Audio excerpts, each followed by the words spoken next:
Here I'm going to show how to do quilting on a cookie. I'm using piping consistency icing for the first step. I am outlining the cookie. Now you can use a wider or fatter tip, which will make, I guess, more of a space in between the quilting sections. I like to use a very fine tip so that when I do the quilting, it kind of completely hides the outlines. So now I'm just making an X in the middle of the cookie. I guess you could use, if you have a copy cake, you know, to get the lines really perfect. In this particular case, I'm just trying to show you. So I'm trying to create squares all over the surface of the cookie.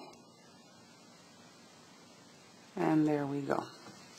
Now I'm taking flood consistency icing and I'm going to fill squares, or in this case here, this on the edge is a triangle. And you don't want to fill two that are touching the edge. So you can see here I did the triangle. I'm doing the next triangle over. It's just the corners that are touching, so they will not flood over. And you're filling them as much as you possibly can. So a thicker icing is better, so that you get like a mound. It creates like a bump of icing, and it will emphasize the quilting on the cookie. Now here I'm like this is the next one, so it's only the corner that's touching, and I can create a really big mound of icing, and since there's nothing next to it, it won't spill over. It's when the two icings touch, they seem to pull into each other. So again, just filling all these alternating squares with the icing and coaxing it so that it touches the edge of the outlines that were made in the beginning, like that. So I don't want to peak or anything. I want it to rest, sink down the icing, but I'd like it to be as fat as possible.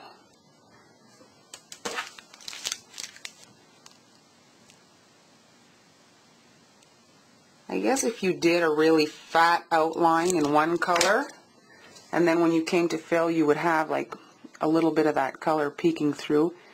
Never tried it. It might be interesting.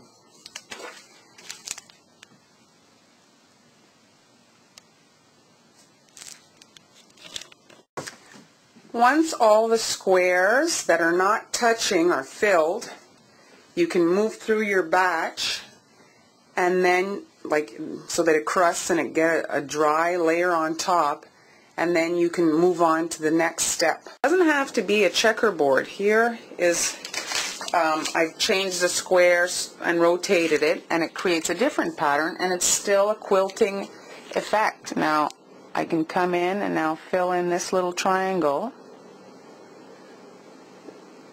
Same thing as before, as fat as I can get it, so that it creates more dimension to the pattern.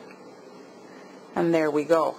So I'm going to come in and fill all the triangles and create this pattern, as opposed to just a simple checkerboard.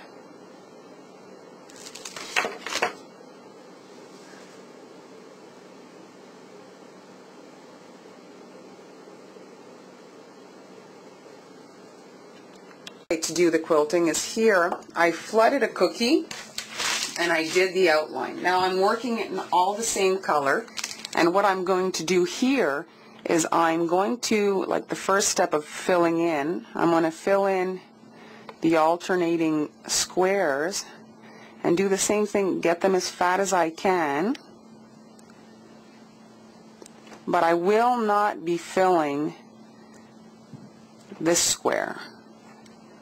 And so it will create again another type of quilting on the cookie. So try to get your corners filled with icing. If it's not cooperating, use the toothpick to heal everything away. Here we go.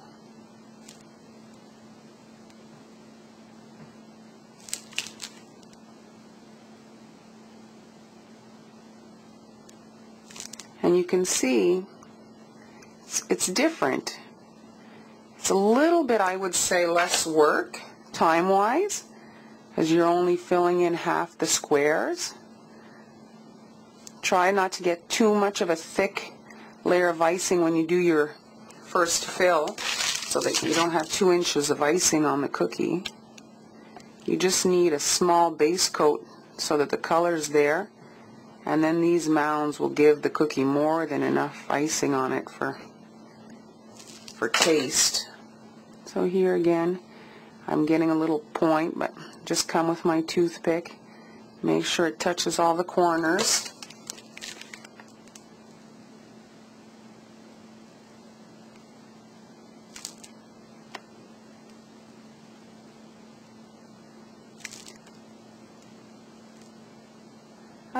We see so much on the internet about those darn holes. Sometimes you just don't know why they appear. I think that when my icing is fresh, it's pretty rare.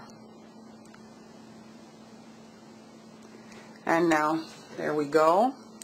And as I hold it here, you can see kind of the difference that it does.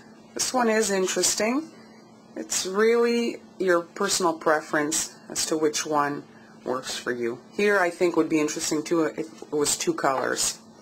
Now for the last detail, if you wanted to do, I have a small tip here. You could come in and dot these corners. And again, the same icing, the same color, or a different one, like in this case with the white and pink. It's kind of cute.